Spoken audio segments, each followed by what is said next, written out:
Penyertaan-Mu Tuhan, segalanya bagiku. Hadir-Mu di hidupku, terutama bagiku. Penyertaan-Mu Tuhan, segalanya bagiku. Hadir-Mu di hidupku, terutama bagiku. Hari ini kami ada di Parbutihan dalam rangka mengikuti peletakan batu pertama perluasan dari GB Parbutihan ini. Ini tentu menjadi sebuah pengalaman yang luar biasa karena gereja ini punya kesan yang mendalam di hati. Gereja ini didirikan tahun 1967. Sebetulnya waktu itu masih GBS, di mana bapak saya Pendeta M. Marbun katakanlah ditunjuk sebagai pemimpin dari gereja ini. Dan awalnya gereja ini dilaksanakan di rumah kami sendiri. Itu berlangsung beberapa bulan, tetapi kemudian karena jemaat semakin berkembang dan jemaat juga punya kerinduan besar untuk memiliki tempat ibadah sendiri yang katakanlah nyaman untuk beribadah, tapi juga sekaligus ingin menunjukkan eksistensi gereja di tengah-tengah masyarakat, maka dibangunlah gereja ini. Awalnya kecil, tidak seperti ini, tahun 1967 itu, dan kemudian selesai 1968, di mana seluruh jemaat waktu itu ikut bergotong royong mengangkuti pasir dan batu dari Sibuluan dan mencari kayu ke Tombak Kasang dan lain sebagainya. Akhirnya terbangunlah gereja ini, dan kemudian Bapak Pendeta M. Marbun ditahbiskan sebagai gembala dari gereja ini. Dan puji Tuhan berkembang luar biasa. Bahkan pada masa itu gereja Bethel Indonesia Parbutihan ini menjadi sentra tempat berkumpulnya para pendeta-pendeta yang akan pergi KKR ke berbagai wilayah di Tapanuli Utara ini. Antara lain yang saya ingat pada saat itu tokoh-tokohnya adalah Pendeta Wi Sinaga dari Tumbajae, Manduamas, lalu kemudian Pendeta Sinaga dari Litong Nihuta, kemudian Pendeta Sinaga Natolu, lalu kemudian Pendeta Napitupulu dari Sisoma, lalu juga Pendeta Kepas Siombing dari Siantar, dan juga Om Mangunsong, Pendeta MD Mangunsong dari Medan. Seringkali mereka berkumpul di rumah kami, lalu kemudian mereka menyebar ke berbagai wilayah di Tapanuli Utara ini untuk KKR dan lain sebagainya. Dan yang luar biasa saya lihat pada saat itu pada mereka adalah mereka rela melayani walaupun dalam kesederhanaan yang luar biasa. Waktu itu belum ada mobil belum ada mobil pada saat itu. Mereka jalan kaki berhari-hari dari Parbutihan ke Pulau Godang, ke Banuarea, ke Sirandorung, ke Baringin, ke Sapetua, bahkan mereka jalan kaki sampai ke Manduamas. Itu kadang-kadang memakan waktu perjalanan berhari-hari itu, tetapi apa yang mereka lakukan itu membuahkan hasil yang luar biasa. Salah satu hasilnya adalah ya tentu gereja ini di mana gereja ini berkembang maju. Ini sudah direnovasi atau diperluas kesekian kalinya, sehingga ada sebagaimana ada seperti gereja sekarang ini sudah mengalami beberapa kali perluasan, tetapi setelah diperluas, katakanlah umpamanya tambal sulam gitulah kira-kira, sampailah hati gembala yaitu Uda Dangas Marbun untuk bersama dengan jemaat tentu untuk memperluas yang lebih luas lagi, lebih permanen. Itu sebabnya hari ini diadakan peletakan batu pertama. Jemaat Gereja Betel Indonesia, Jemaat Marputih menerima karunia Tuhan yang besar untuk membangun bait Tuhan atau memperluas rumah Tuhan yang ada. Dihadiri oleh para pemimpin-pemimpin gereja dan pemimpin pemerintah di Humbang Hasundutan ini. Sekarang kabupatennya menjadi Humbang Hasundutan, di mana hari ini Bapak Bupati Dosmar Banjarnahor hadir sebagai mewakili pemerintah. Kami di Batama mapagoko lau menggulona ka ulam segenepari. Jadi tuson ipin uluson ba tangyang tamati di Batama. Asalam di paswa kita tu akan namun. Juga camat dan juga lurah hadir, dan juga tokoh-tokoh gereja baik mewakili BPD, mewakili Perwil dan juga hamba-hamba Tuhan yang ada di sekitaran sini, semuanya hadir untuk memanjatkan doa supaya gereja ini betul-betul bisa berkembang, bisa maju untuk kemuliaan nama Tuhan. Tetapi dalam khotbah saya sampaikan bahwa tidak saja fisik, tetapi kita berdoa agar dari gereja ini, kalau sekarang ini dari gereja ini sudah muncul pemimpin-pemimpin gereja, khususnya di lingkungan Gereja Betel Indonesia, baik pada tingkat daerah maupun pada tingkat nasional. Katakanlah misalnya Pendeta Yafet Marbun menjadi ketua dari BPD Sumatera Utara. Itu adalah dari sini, bahkan mereka adalah anak rohani pertama dari bapak saya yang dikirimkan ke Jakarta untuk sekolah di PGA pada saat itu. Demikian juga Uda Dangas Marbun ini juga anak rohani dari bapak saya waktu itu yang dikirim gelombang pertama ke Jakarta untuk sekolah. Dan Uda Dangas ini telah katakanlah diangkat Tuhan menjadi BPD dari seluruh Tapanuli. Lalu bukan cuma itu, Purim Marbun, adik saya yang paling bontot ini, yang ditinggalkan bapak pada usianya yang masih sangat kecil, juga diangkat Tuhan sedemikian rupa sehingga dia pernah menjadi ketua dari Sekolah Tinggi Teologi Betel Indonesia di Jakarta sana. Dan demikian juga dengan saya pun juga telah diangkat Tuhan sehingga pernah menjadi ketua sinode dari Gereja Betel Indonesia pada periode 2014-2019. Saya kira ini anugerah Tuhan yang luar biasa bagi gereja ini. Karena itu kita berdoa, pertama gereja ini tentu akan segera diperluas sehingga daya tampungnya makin meluas. Tetapi juga kita berdoa supaya jiwa-jiwa juga makin banyak yang datang dari sekitaran sini mengalami lawatan Tuhan, mengalami jamahan Tuhan, sehingga gereja ini betul-betul menjadi gereja yang berdampak untuk kemuliaan nama Tuhan. Saya sampaikan dalam khotbah kemarin, hal itu akan bisa diraih dengan dua hal. Pertama tadi, andalkan Tuhan, karena Alkitab katakan jikalau bukan Tuhan yang membangun rumah, sia-sialah usaha orang yang membangun di atasnya. Tetapi yang kedua adalah tentu harus kerja keras, kerja cerdas, unity dari seluruh organ-organ dari gereja ini untuk mewujudkan apa yang Tuhan inginkan bagi gereja ini. Selamat menyaksikan video ini selanjutnya.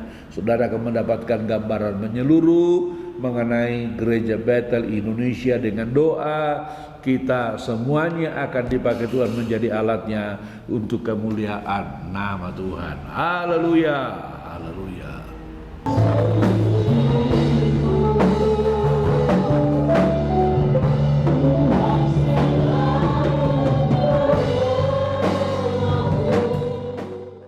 Puji Tuhan, shalom. Shalom.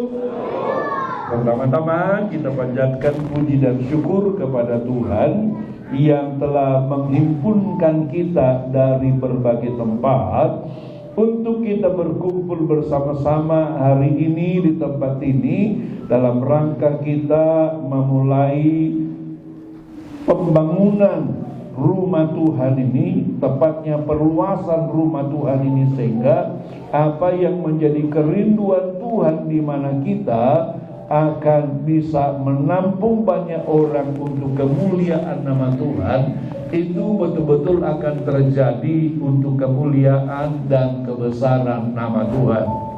Dan saya bersyukur hari ini saya boleh ada di sini bersama dengan seluruh kawan-kawan tentu untuk mendoakan dan merencanakan hal-hal besar untuk kemuliaan nama Tuhan. Karena itu saya akan ajak kita buka Alkitab. Kita akan baca firman Tuhan yang saya kira ini sudah sangat terkenal, yang saya ambil dari Mazmur pasal 127 ayatnya yang pertama sampai dengan ayatnya yang kedua. Mazmur 127 ayatnya yang pertama sampai dengan ayatnya yang kedua. Saya akan bacakan ini bagi kita. Demikianlah firman Tuhan. Jikalau bukan Tuhan yang membangun rumah, sia-sialah usaha orang yang membangunnya. Jikalau bukan Tuhan yang mengawal kota, sia-sialah pengawal berjaga-jaga. Sia-sialah kamu bangun pagi-pagi dan duduk-duduk sampai jauh malam, dan makan roti yang diperoleh dengan susah payah, sebab ia memberikannya kepada yang dicintainya pada waktu tidur. Amin. Nah, Bapak Ibu sekalian dan jemaat yang Tuhan kasihi, kita tidak boleh salah paham, salah mengerti mengenai firman ini. Firman ini benar, tetapi bisa disalah mengerti. Firman ini kalau disalah mengerti, maka kita akan menjadi orang-orang yang tidak mau bekerja keras, berusaha keras. Kenapa? Karena dikatakan, misalnya katakanlah kalau disalah dipahami ayat 2 ini, sia-sialah kamu bangun pagi-pagi dan duduk-duduk sampai jauh malam, dan makan roti yang diperoleh dengan susah payah, sebab ia memberikannya kepada yang dicintainya pada waktu tidur. Kalau ini disalahpahami, maka kita akan bilang begini, gak usah kerja keras, gak usah berusaha keras. Toh Tuhan memberkati kita waktu tidur, kita perpanjang tidur saja. Kalau ini yang kita lakukan, satu, kita tidak akan mencapai apa-apa. Kalau ini yang kita pahami, maka kita tidak akan kerja keras, kita tidak akan berusaha keras. Kalau kita tidak bekerja keras dan tidak berusaha keras, maka kita tidak akan mencapai capaian yang maksimal. Saya banyak membaca sejarah hidup dari orang-orang sukses, orang-orang yang besar, para pembuat sejarah. Mereka rata-rata adalah pertama orang-orang yang rajin. Mereka adalah orang-orang yang kerja keras, kerja cerdas, dan lain sebagainya, sehingga mereka bisa mencapai capaian-capaian yang maksimal dalam hidup mereka, dalam rumah tangga mereka, dalam karir mereka, dalam usaha mereka, bahkan dalam pelayanan mereka. Kalau gitu, apa yang dimaksudkan oleh firman ini? Bapak Ibu sekalian, yang dimaksudkan oleh firman ini adalah selain kita bekerja keras, selain kita berusaha keras, hal yang tidak boleh kita lupakan adalah kita harus andalkan Tuhan dalam kerja keras kita, dalam usaha keras kita, sehingga kita akan mencapai capaian yang maksimal. Amin. Amin. Jadi Bapak Ibu sekalian, ada macam-macam katakanlah kekeliruan. Ada orang katakanlah yang hanya bekerja keras, kurang percaya kepada Tuhan, kurang mengandalkan Tuhan, maka hasilnya tidak akan maksimal. Kenapa? Sederhana. Yang namanya manusia itu sepintar apapun dia, pasti akan menemukan orang yang lebih pintar dari dia. Yang namanya manusia sekuat apapun dia, satu kali dia pasti akan ketemu orang yang lebih kuat dari dia. Tapi kalau kita selain bekerja keras, kita andalkan Tuhan, maka Tuhan campur tangan di balik kerja keras kita, maka kita pasti akan menghasilkan hal-hal yang luar biasa. Amin. Makanya dua-duanya, kerja keras ya, andalkan Tuhan iya. Amin. Dan saya percaya Bapak Ibu sekalian, itulah yang dilakukan oleh gereja ini dan oleh warga gereja ini. Saya kira gereja ini sudah lama, dan gereja ini berasal dari orang-orang yang sangat sederhana.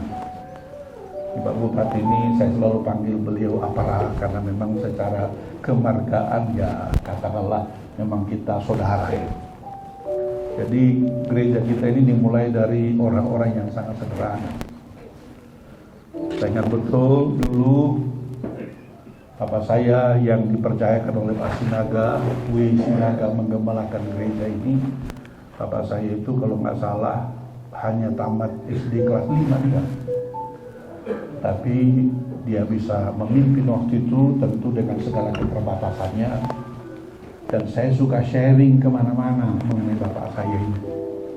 Saya kadang-kadang ngajar misiologi untuk anak S1, S2, kadang-kadang S3, saudara. Saya bilang begini sama mereka, dengar ya, kalau kalian tidak bisa menanam gereja, maka biarpun kalian S1 misiologi, S2 misiologi, S3 misiologi, saya bilang kalian kalah hebat sama bapak saya. Kenapa saya bilang bapak saya itu dulu hanya tamat kelas 5 SD, kerjanya tukang. Bapak saya itu kerjanya tukang, selain melayani jemaat. Kalau dia nukang di satu daerah, misalnya entah di Capetuan, entah di Bandung Raya, entah di mana, dia siang hari dia nukang, malam hari dia sermon, diskusi dengan orang-orang di situ. Lalu setelah selesai nukang rumah di situ, kadang-kadang sesudah itu dia bisa berhasil mendirikan gereja di daerah itu. Saya bilang kalau kalian doktor teologi, doktor misiologi, S2 misiologi, S1 misiologi, kalau kalian tidak bisa menanam gereja satupun, saya bilang berarti bapak saya kelas 5 SD itu lebih hebat. Walaupun ini tentu hanya sekedar menyemangati kawan-kawan itu untuk apa? Untuk bisa menanam gereja kan gitu kan saudara. Tapi mau saya katakan di sini adalah sebetulnya gereja ini dimulai dari orang-orang sederhana. Bapak Ibu sekalian, saya ingat betul waktu itu bagaimana gereja ini dimulai. Awalnya bikin gereja di rumah di Taman Iring situ, membangun gereja ini. Saya ingat betul dulu saya ikut, nggak tahu Yapet dan udah Danas pasti juga ikut itu. Kita ngangkutin pasir dari ASI Buruan situ, batu agis-gis dari Buruan situ. Akhirnya jadilah gereja ini. Dan bagi saya sih yang saya lihat bukan cuma prestasi pembangunan fisik itu, tapi gereja ini sudah membangun orang-orang menjadi orang-orang yang berkualitas. Kalau untuk jajaran gereja Bethel di Indonesia, rasanya jebolan Jemaat Giwi Parbutihan ini sudah katakanlah ya punya katakanlah catatan sejarah lah. Pak Yafet yang merupakan anak rohani bapak saya dan juga Uda Damas, yang saya ingat betul dikirim pertama kali dulu ke PGA di Jakarta. Saya itu akhirnya jadi sekolah lagi tuh saudara, gara-gara mereka itu. Jadi waktu itu terakhir ini khotbahnya jadi khotbah inilah ya, memori lah. Jadi ceritanya Bapak Ibu sekalian, setelah Bapak waktu itu pergi ke Jakarta ikut sinode, Bapak rupanya lihat di Jakarta itu ada sekolah PGA namanya, gratis. Setelah pulang dari sana, makin dikirimlah Pak Yafet dan Uda Damas ini sekolah ke sana PGA karena gratis itu. Lalu waktu setelah mereka pergi ke sana, lalu kemudian saya waktu itu di Bang Kiri itu di di Airi Tapsana, Pangkalan Berandap, ikut pulang. Jadi waktu itu saya di Bang Kiri sana, Bapak Ibu sekalian, nggak sekolah lagi. Saya asik makai waktu itu mancing, sana banyak haruting itu kan gitu kan. Waktu itu bapak saya datang ke sana, lalu kemudian bilang si Rinso Dohot Udam Sirangas mau kirim ke Jakarta, ngasih kola nasi dari sini. Dia bilang begini, wow, kan mendengar Jakarta ini kan, aku pilih neng Tusino, saya bilang, tapi kau bagaimana kau bisa musik? Kau gak sekolah? Kalau gitu saya sekolah lah. Ini sejarah hidup yang luar biasa ini. Tapi masalahnya saya udah gak sekolah itu sekitar 3 tahun. Dari kelas 3 SD di sini, jadi 3 tahun mesti udah kelas 6. Jadi waktu itu, kalau itu saya sekolah lah. Tapi mau sekolah lagi juga bagaimana? Gak mungkin kelas 3 lagi, udah tinggi. Waktu itu bapak ngomonglah sama Opung Simanulang itu, kepala sekolah waktu itu, dinegolah, tolonglah Pak Opung ini kalau bisa sekolah dia. Tapi kalau kelas 3 lagi kan udah gak mungkin kan, udah tinggi. Tapi mau bikin kelas 6 kan mikir juga kan apa dia bisa ikut mengikuti. Akhirnya itu tes saya, tes nulis, tes baca, tes kali-kalian, tambah tebal, kurang-kurangan. Ternyata udah bisa. Lalu dia bilang, sudahlah, langsung kalau solo mau. Jadi mami terkalah solo ini. Ada cerita dia sekolah lulus SD, kemudian SMP, kemudian ke Jakarta dan lain sebagainya. Tapi ternyata orang yang begitu juga bisa dipakai Tuhan kan? Asal apa saudara? Asal andalkan Tuhan. Asal andalkan Tuhan. Sehingga kita bisa diangkat Tuhan dengan cara-cara yang ajaib. Cara yang ajaib. Saya bilang tadi gereja ini sudah berbuah, katakanlah bagaimana kita-kita yang dari Parbutihan ini bisa mencapai capaian yang katakanlah ya lumayan lah gitu. Yafet jadi ketua BPD di Sumatera Utara, juga jadi ketua BPD di Tapanuli. Saya yang mami itu kalau Sodom itu bisa jadi ketua sinode. Dan Purim sempat jadi ketua STT Betel Petamburan. Itu adalah katakanlah posisi-posisi elit di GIWI, Bapak Ibu sekalian, itu bisa dicapai. Tentu itu tidak datang dengan sendirinya. Itu datang dari pertama tentu dasar rohani yang kuat yang ditanamkan oleh para pendiri itu, sehingga kita bisa menghasilkan hal-hal yang luar biasa. Amin. Tepuk tangan bagi Tuhan Yesus. Karena itu kita harus berdoa dan berusaha sekuat tenaga agar gereja ini, tentu kita sekarang ini bicara akan membangun fisik, perluasan tempat ibadah. Tetapi juga kita mesti berdoa dan berusaha juga supaya dari gereja ini muncul pemimpin-pemimpin. Selain pemimpin gereja, harus juga muncul pemimpin masyarakat. Amin. Kita doakan ke depan, misalnya katakanlah dari sini akan ada anggota Polri lah, anggota pegawai negeri lah, atau DPRD lah, DPR pusat lah, katakanlah camat lah, bupati lah, dan lain sebagainya. Supaya apa? Supaya orang lihat bahwa ternyata orang yang mengandalkan Tuhan akan dipakai Tuhan luar biasa. Amin. Sehingga Bapak Ibu sekalian, apa yang menjadi kerinduan kita akan membuahkan hal-hal yang luar biasa. Alkitab katakan tadi, itu akan terjadi kalau apa? Kalau Tuhan kita libatkan dalam hal apa? Dalam segala aspek kehidupan kita harus kita libatkan Tuhan, sehingga Tuhan bekerja maksimal. Pertama tentu dalam pribadi kita, kedua dalam keluarga kita, ketiga dalam pelayanan kita, sehingga melalui hidup kita betul-betul Tuhan akan dimuliakan, dibesarkan, dan ditinggikan. Amin. Sehingga apa yang tertera di layar tadi Bapak Ibu sekalian, di mana kerinduan kita seperti yang ditulis dalam Hagai pasal 2 ayat 10 itu, betul-betul kemegahan rumah Tuhan yang akan datang lebih hebat dari yang sebelum-sebelumnya. Kemegahan yang dimaksudkan pertama-tama tentu kemegahan rumah Tuhannya, yaitu siapa? Kita ini. Karena kita adalah rumah Tuhan. Kita adalah bait Allah. Di mana kemegahan kita yang kita raih melalui prestasi-prestasi kita, melalui pelayanan-pelayanan kita, harus lebih tinggi dari yang sebelum-sebelumnya. Harus lebih tinggi dari yang sebelum-sebelumnya. Pelayanan kita harus lebih luas dari yang sebelum-sebelumnya.